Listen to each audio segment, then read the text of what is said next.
Assalamualaikum brother. Hari ni aku buat air jus naga. Jom kita mula. Kita potong dulu 2 buah naga, 2 biji. Kita potong 4 macam tu. Kemudian kita masuk ke dalam mangkuk.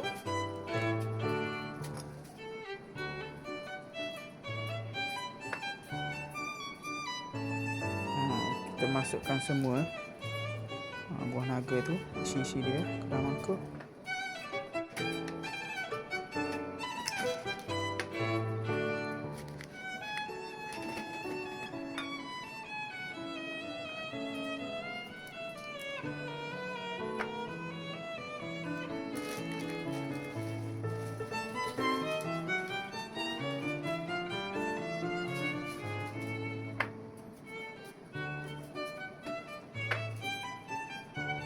Sekarang proses untuk blend.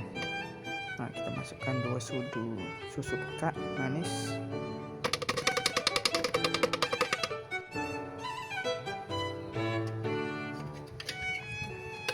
Kita masukkan sedikit air untuk bagi dia larut.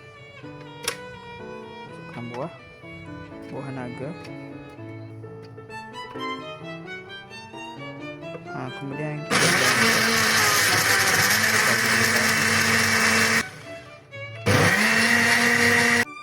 dah siap proses blender.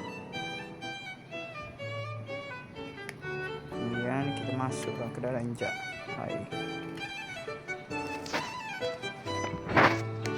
Tuang dia.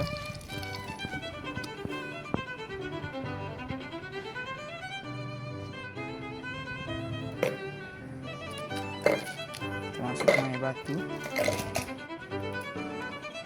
Berapa banyak kita nak. Kemudian kita masukkan isi buah naga.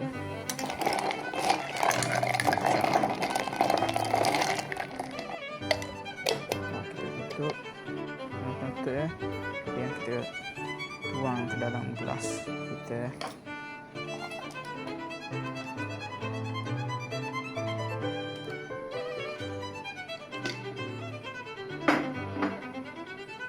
Kita masukkan isi buah naga dah siap. Assalamualaikum, bye bye.